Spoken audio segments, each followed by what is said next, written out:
ভাই, এতটা বেইজ্জতি তো পাকিস্তানিদের ১৯৭১ সালেও সহ্য করতে হয়নি যতটা অস্ট্রেলিয়ায় হচ্ছে।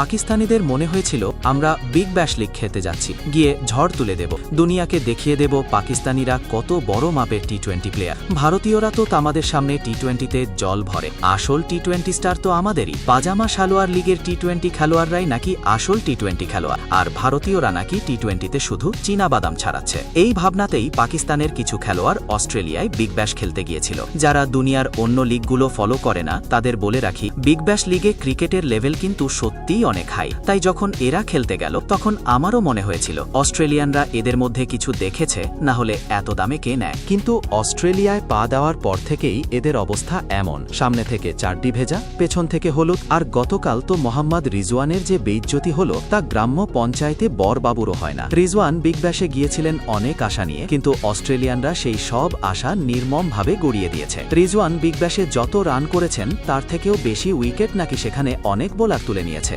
উপরন্তু যেভাবে তিনি রান করছিলেন দেখে মনে হচ্ছিল জল থেকে তোলা মাছ ছটফট করছে। মেলবোর্নের হয়ে খেলতে নেমে রিজওয়ান 23 বলে মাত্র 26 রান করতে পেরেছিলেন। এর থেকেও দ্রুত রান তো সেদিন বিরাট কোহলি ওয়ানডেতে করে ফেলেছিল। তার সঙ্গে আরেক পাকিস্তানি খেলোয়াড় হাসান খানও ধীরে খেলছিলেন, তবে পরে একটি 4 মেরে 23 বলে 36 রান করে নিলেন। অন্যদিকে রিজওয়ান 120 স্ট্রাইক রেটের ওপরে যেতেই পারছিলেন না। এই সব দেখে মেলবোর্নের ক্যাপ্টেন বিল সাদারল্যান্ড এতটাই হতাশ হয়ে যান যে রিটায়ার আউট করে মাঠের বাইরে ডেকে নেন। মানে রিজওয়ানের উইকেট পড়েনি, তাকে আউট না করেই শেষ ওভারগুলোকে কেউ একটু রান তুলতে পারে, কারণ সেটা রিজওয়ানের পক্ষে সম্ভব হচ্ছিল না। এই সিদ্ধান্তের পর পুরো পাকিস্তানে রিজওয়ানের বেইজ্জতি হয়েছে, আর সারা দুনিয়াও সেই অপমান দেখেছে। রিজওয়ানই বিগ ব্যাশ লিগের ইতিহাসে প্রথম বিদেশি খেলোয়াড় যাকে রিটায়ার আউট করা হয়েছে। অন্যদিকে বাবর আজমও তেমন কিছু করতে পারেননি। যখন তাকে স্টিভ স্মিথের সঙ্গে ওপেন করতে পাঠানো হলো তখন লোকজন বলতে শুরু করলো সাউথ আফ্রিকায় বল টেম্পারিং কাণ্ড নাকি স্টিভ স্মিথের ক্যারিয়ারের দ্বিতীয় সবচেয়ে খারাপ মুহূর্ত ছিল,